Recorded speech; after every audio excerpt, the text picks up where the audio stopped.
Hello and welcome to the Consistency Project Podcast. My name is Patrick Cummings. As always, I'm here with E.C. Sinkowski. Every week on the show, we aim to simplify the science of nutrition, health, and fitness, cutting through the noise to focus on the principles and practices that will help you perform better, feel better, and of course, live better. Thank you so very much for tuning into the show. Hello, and how are you, E.C.? Wonderful. How are you doing? I'm great. I'm doing great. We are going to do some listener questions this time around. Return to your email inbox to get some good stuff. We're talking about whether vegan and omnivore diets impact muscle protein synthesis differently, how NSAIDs affect muscle growth and recovery during resistance training, can eating the same foods every day reduce their nutritional effectiveness, and we've got a few more in there. I always like to ask this before we kick into these episodes. What's the best way for folks, for listeners out there, to get a question into the queue so perhaps we can get them into a future episode? Yeah. OptimizeMeNutrition.com/email is where to sign up for my email list. And then just click reply to any of the emails I send out, which is generally weekly-ish. Sometimes it's hit a little bit of a lull there, but generally weekly-ish. That's commitment right there. That's committal. I'm committed. And but yeah, hit reply to anything I send out, and it gets in the queue. And that definitely is easier than Instagram. I certainly get a lot of content sent my way on social media, but at least with email, there's like a folder and a tagging system, and yeah, that's appreciated. And I will say, oftentimes you get good questions that perhaps warrant an entire episode. So sometimes those questions do turn into full episodes, and sometimes they turn into episodes like this where we try to answer about 5 questions in about 5 minutes. Cool? Sometimes I fail. Yeah, let's do it. Sometimes we fail. That's okay. We get back up, we try again. This first one is from Larry. Here's what he sent over. Would it be possible for you to review the evidence from the following paper in one of your shows? The paper is titled Impact of Vegan Diets on Resistance Exercise-Mediated Myofibrillar, did I get that? Myofibrillar protein synthesis in healthy young males and females, a randomized control trial. They really need to work on titling these things better. Could you provide a brief background on the study and then discuss the findings? Yeah, and this is why I just say muscle protein synthesis instead of... Yeah, there you go.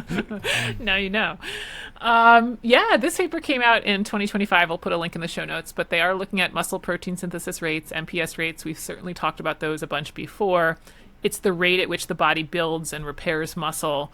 And there are many studies that look at this rate after a workout and also in combination with different food sources after a workout, like how much whey protein after a workout, or now in this case, is it kind of omnivore versus vegan, to see what will maximize that rate and therefore hopefully build muscle. Now, I always have to remind people of this because I think we spend a lot of time focusing on MPS rates, that a higher MPS rate does not guarantee or does not directly translate to more muscle. How much muscle you actually gain is dependent on the balance between the MPS, the muscle synthesis, and the breakdown that's occurring every single day. So when we look at MPS rates, we're really only looking at the addition side of the equation. We're not looking at the subtraction. And so we need to go ahead and think about that because it's the balance of what we have in our body that we really care about. And so regardless of what they find in this study, it does not negate the fact that we're going to need to eat the total quantity of protein every day for our goals and also make sure that we have enough resistance training to put muscle mass on the body. Okay. Now for the study, a little bit more details on that. It is a pretty cool study. They had 40 healthy, physically active males and females, and they had them consume a diet to maintain their weight. And that diet contained about 1.2 grams per kilogram of protein a day, which is about 0.55 grams per pound of protein a day, which is, again, a little bit less than my 0.7 number I typically point out there. And then the protein, they had them either follow more of an omnivore diet or a vegan diet. And what was also cool about this study is we hear so much in the media about protein timing, like you need to eat your protein at these specific times or it needs to be in this amount at certain times. What they also did was look at whether or not having what they called an unbalanced protein intake or a balanced protein intake was more important. So an unbalanced protein intake was where the person had a little amount of protein in breakfast, had a moderate amount of protein at lunch, and then kind of loaded up at dinner with the protein, probably what kind of classically, resembles what most people's typical eating in the Western diet looks like. And then the balanced protein approach was, okay, you're going to have, let's say, 30 grams of protein, 5 equally spaced across the day. So it's cool that they also added that element, not just looking at omnivore versus vegan protein types. And then they were testing between these different combinations, omnivore versus vegan, balanced and unbalanced, which ones had the greatest MPS or muscle protein synthesis rates. And drum roll, there was no significant differences between any of the combinations. So it didn't matter whether or not it was omnivore or vegan protein sources, and didn't matter if they perfectly spaced their protein or just loaded it up at dinner with kind of a light breakfast. Now, the paper did not measure muscle mass or performance. It was actually only run over a 9-day period, so measuring either of those would be a little bit odd because we don't see dramatic changes in nine days. And we also don't know if it wasn't about omnivore versus vegan, but we don't know if just the total amount of protein was a limiting factor, because they kind of capped out here at the 0.55 grams per pound, when I would say that that's not necessarily optimal for muscle building. So I think the paper is cool in the sense of what you could walk away from it is, okay, it doesn't really matter if I get my protein from omnivore or vegan sources, which I agree with, and it doesn't really matter if I space it out perfectly or, eat in a more unbalanced fashion through the day, which I agree with. But it also doesn't tell us if this is the optimal amount of protein intake for muscle mass gains, and it also doesn't tell us if it will actually translate to more muscle mass on the body and better performance. So, I think this is just one more study in kind of all of the studies that I look at to form my overall opinion, but I wouldn't say that this is necessarily what I would give as guidance for people that are, let's say, looking to increase muscle mass or performance. And I think one more thing here is that a lot of times in the media, we get really focused on the best protein source. And if we were in an environment where we had a very limited number of food options, and we were also very limited in the total calories that we were getting any single day, I would really encourage people more towards animal-based protein, just because those are going to be more complete protein sources that meet our needs. But when we have food so freely available, and when we are getting more than adequate level of protein in our diet, that I totally agree with the conclusion here. It doesn't matter that it's going to come from plant-based sources, that you can just focus on getting enough protein in the day. Of course, that resistance training too. Get enough protein in the day, and then some of these details about which protein source is best, or do I perfectly eat it at the right window, will just fall by the wayside. Got it.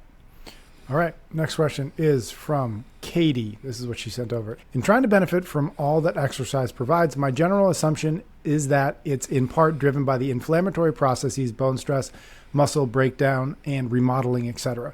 My question is, does taking NSAIDs for something like osteoarthritis undermine these adaptations? Is there a dose or timing needed that would allow one to benefit from both the exercise and the pain management? Yeah, this is a cool question.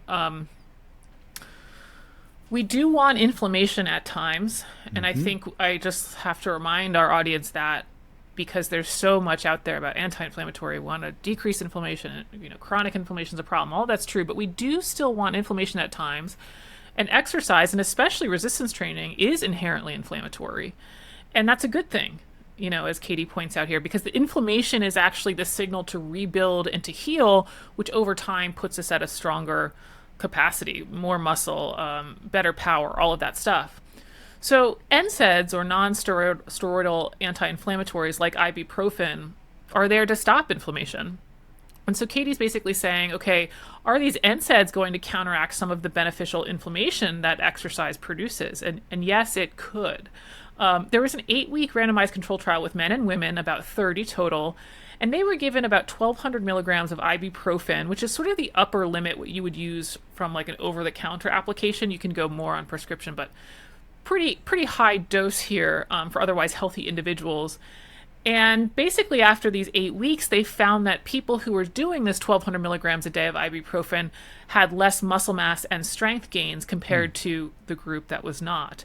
And this is the Lilla study in the show notes. I also found a more recent study, a 2024 meta-analysis, so combining lots of different studies from Oliveira in the show notes.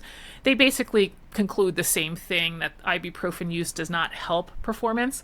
I liked that first study to kind of give a little bit more detail on, because it gives us a little bit more sense of dose and timing, that we saw negative health effects at kind of the upper end of an over-the-counter dose and just after 8 weeks, so pretty quick. Now, what's really interesting here is Katie has this question about somebody who might be taking ibuprofen for osteoarthritis, which is our wear and tear arthritis that all of us have. If you are moving, you probably have osteoarthritis. But I found a pretty recent paper, a 2024 Savias paper in the show notes. It's a meta-analysis, again, combining results from lots of different studies. And they were looking at the walking ability of people taking NSAIDs who have hip and knee osteoarthritis. And the conclusion was that there was some evidence, low to moderate quality, for small beneficial effects of these pain medications on physical function and walking ability. So basically, there was some positive benefit of people taking ibuprofen so that they could not have as much pain in their hips or knees and then be able to walk. Mm-hmm. And I bring this up because I think this is where we're at, yet again, another trade-off in kind of our overall health picture. You know, I wouldn't recommend taking painkillers regularly or ibuprofen regularly as, let's say, a young adult just because you're sore after a workout. Either back off the training or kind of deal with it, because ultimately you can undermine what you're doing. You can decrease that muscle strength capacity, as we mentioned. But conversely, if you are somebody who has a health condition and it's greatly affecting the quality of your life, like enough knee or hip pain that would limit your walking ability, then it's worth the trade-off of diminished muscle hypertrophy and strength such that you can get up and walk, right? Mm-hmm. I think it's important to understand that when I said the people who were taking ibuprofen, they had diminished muscle hypertrophy or muscle mass gain, it wasn't like they had no muscle mass gain. So this is a case where if somebody has, again, really severe osteoarthritis and the pain medication will help them move around and have a higher quality of life, that, yeah, we'd want them to do that. Maybe even take part in some resistance training that, yes, they could still gain some muscle strength and capacity, albeit maybe not as maximal if they didn't have to take it, but they couldn't do that training if they didn't take it, right? So there's a little bit of a trade-off there.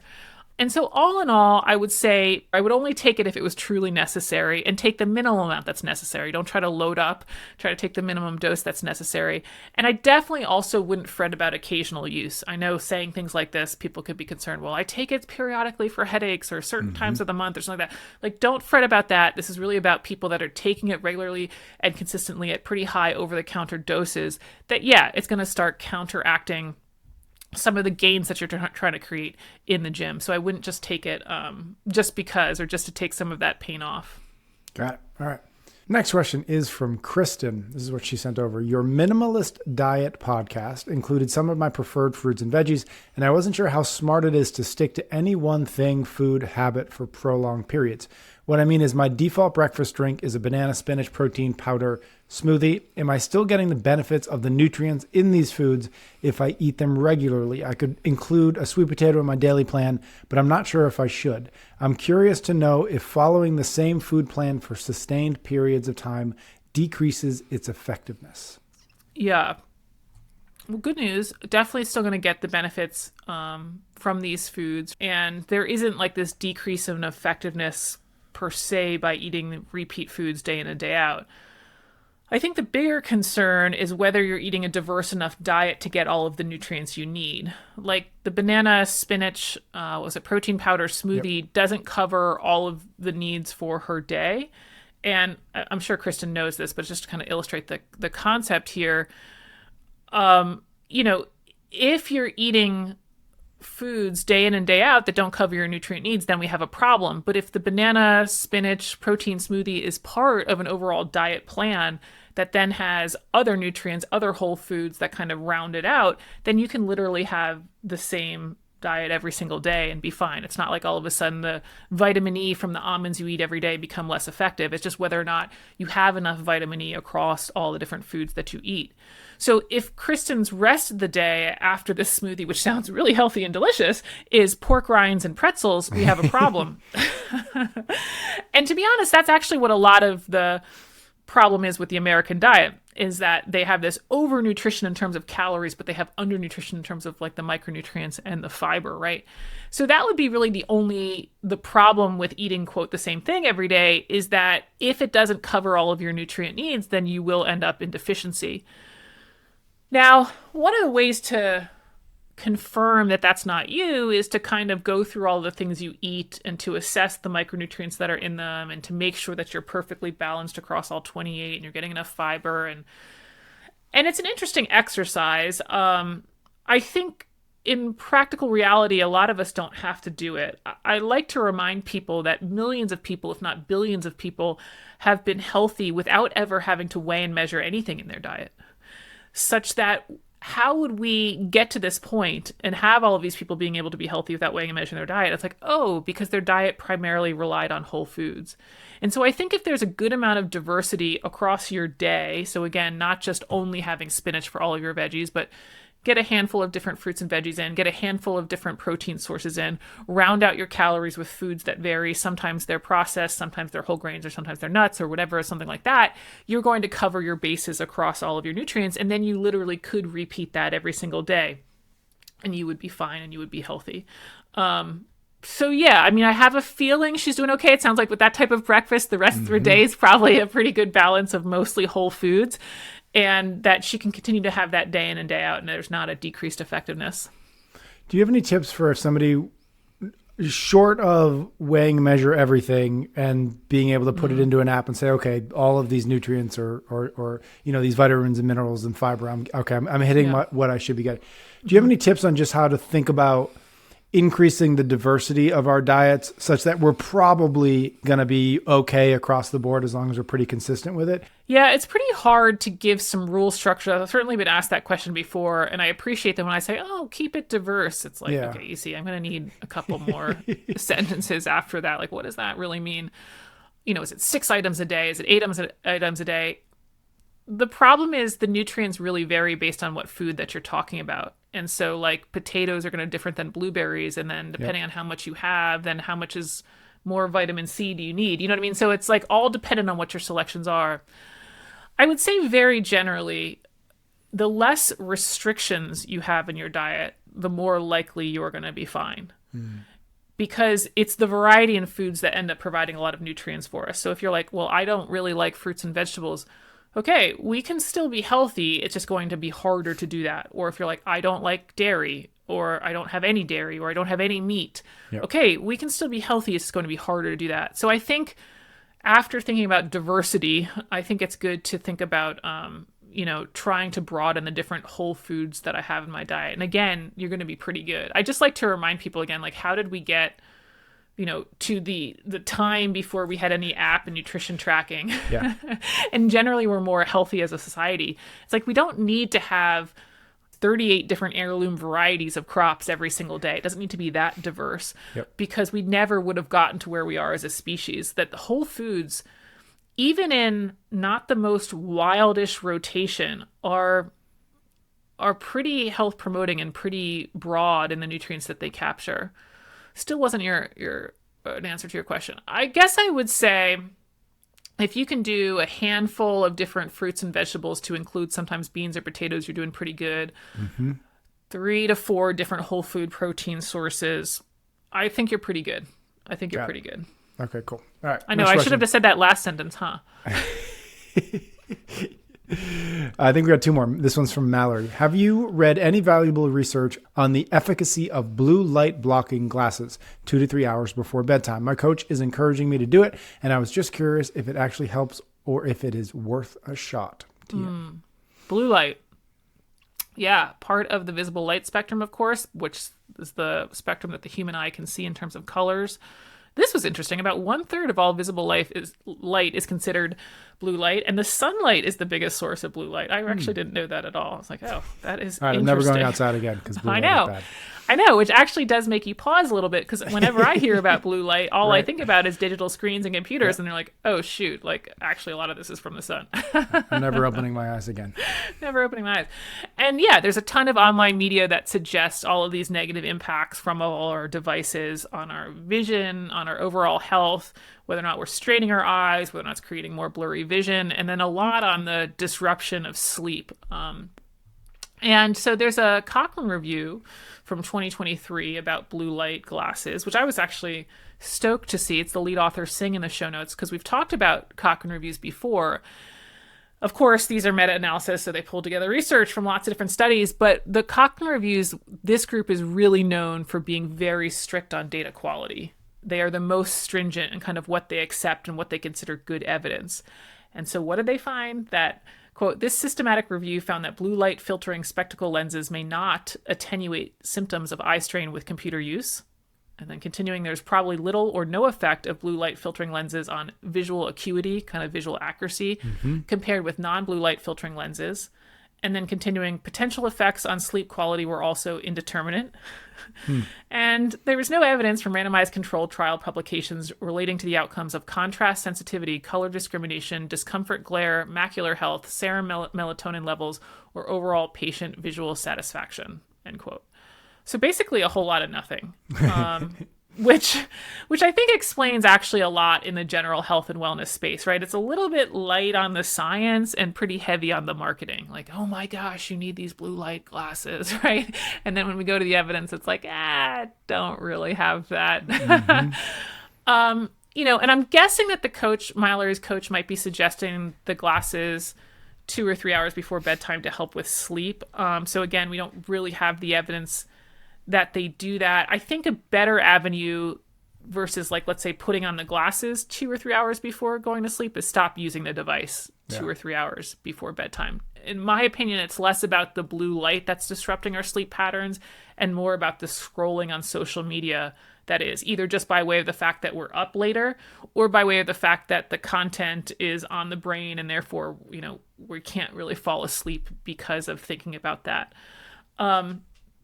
And what's interesting is I think there might be some cases out there that when people hear this, they might think, well, that's interesting. I've had really great effect with my blue light glasses. Like you might say that there's no evidence for it, but I definitely sleep better when I use my blue light glasses like that.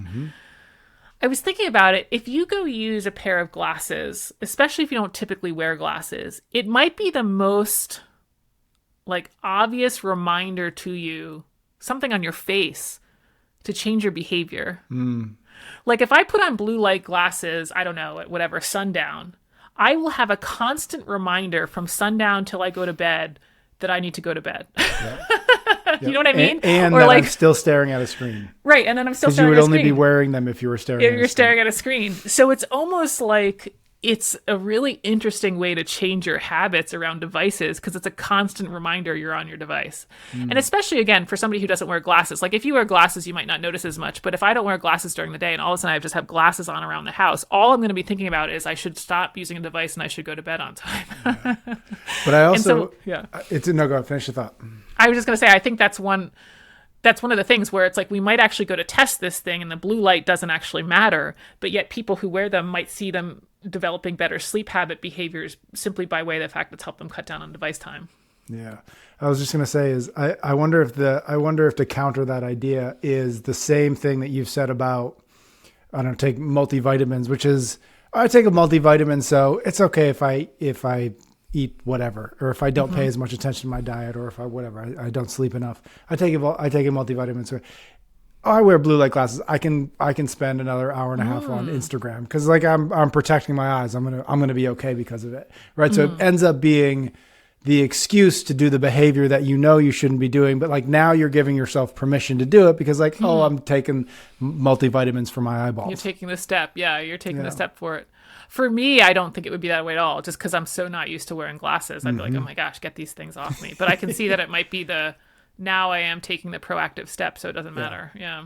Yeah, I think it's all a conspiracy that the social media companies have foisted upon us to get us to feel less guilty about continuing to scroll. That's an interesting well into one. the night. Yeah. So they're like, no, put these glasses on your face. Put these on and keep those 2 to 3 hours of scrolling. Please keep staring at these Nissan ads. Okay, we've got one more question from Abby. It's a bit of a long one because there's a segment of I think it's a paper here. So bear with us. We're going to get through it. This is from Abby. I'm curious to hear your take on something that I read in the 2017 updated edition of Eat, Drink, and Be Healthy, the Harvard Medical School Guide to Eating. Our listeners read a lot of reports. This is we got some nerds listening to this. I love it.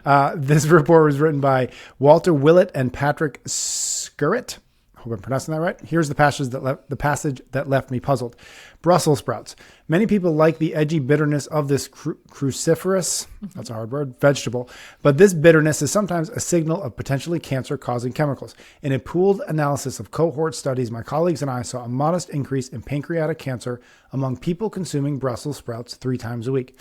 In a separate analysis, high consumption of Brussels sprouts was also linked to a higher risk of developing high blood pressure. If you think about the unusual shape of the Brussels sprout, the tight packages of leaves that we eat emerge from the stalk, which would normally be covered with bark or spines for protection. The fragile sprouts don't have anything like that, and so turn to a different defense mechanism, chemical warfare. Given what we found, it makes sense to eat this vegetable not more than once a week while we wait for more data. And this is Abby continuing. By the way, I learned of this book from Red Pen Reviews, which seems to be a good source of unbiased health and nutrition book reviews. I think I learned about this site from you, but I couldn't locate the reference. RPR gave this book an overall score of 97% plus 95% on scientific accuracy, 95% for reference accuracy, and 100% on healthfulness. Yeah, Red Pen Reviews, pretty cool. I did send that out to my email list. I don't even know when, but it's a website where they rate and review pretty in detail these various popular nutrition books that came out. And the founder, one of the founders anyway, is Stephan Guyenet, who wrote The Hungry Brain, which is an old podcast episode we did. I remember you mentioned him in the podcast. You mentioned Red Pen Reviews before. Totally. I definitely trust info coming out of his camp. And I would say that this recommendation in the book that they reviewed about, eating Brussels sprouts once a week is probably some of what keeps the book from being 100% accurate. I think it's got something like an overall score of 97 and a 95% on scientific accuracy. Yep. So this Brussels sprout passage that Abby has picked out is probably some of what kept it from being at 100%. Unfortunately, even really good books, we don't get everything right. We all still have our own biases. Even when we're trying to be unbiased, just the way that we see things or the way that we interpret things, we're still going to have these hiccups, even in really good content. I do find it surprising that they would make such a recommendation like this in a book that has such a high score otherwise, because it's just one of those things that even saying it out loud, almost like you're going to recommend people minimize Brussels sprout consumption to once a week. You think that's really... You think that's really what's going on here? That's really the big risk?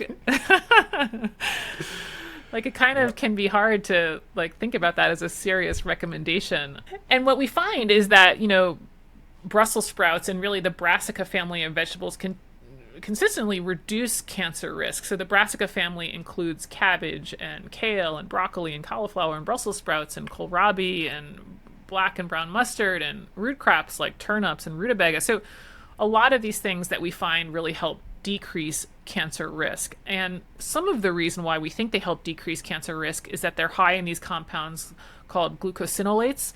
And we've talked a lot about phytochemicals. There are these thousands and thousands of non-essential but bioactive compounds in plants that we think are associated with health. We don't really know what they're doing. Well, these glucosinolates are some of these.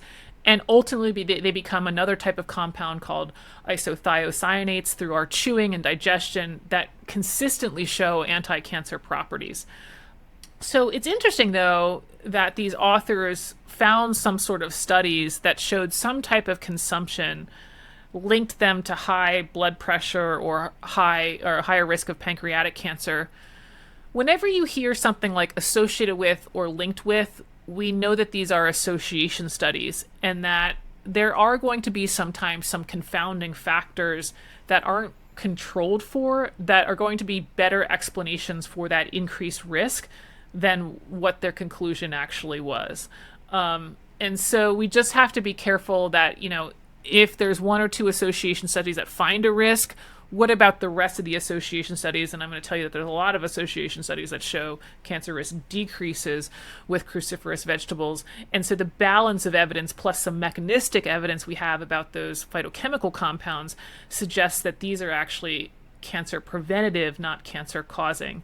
So, again, some really good nutrition sources aren't going to be 100% accurate. I hope that I put out good nutrition content. I know I've not been 100% accurate, and so these things happen, but I would encourage people to enjoy Brussels sprouts freely. Without fear. Thanks to everybody who sends us questions. Thank you, EC. Thank you for subscribing to the show wherever you are listening or watching this so you don't miss another episode. And EC and I will be back next week for a brand new episode of the Consistency Project Podcast.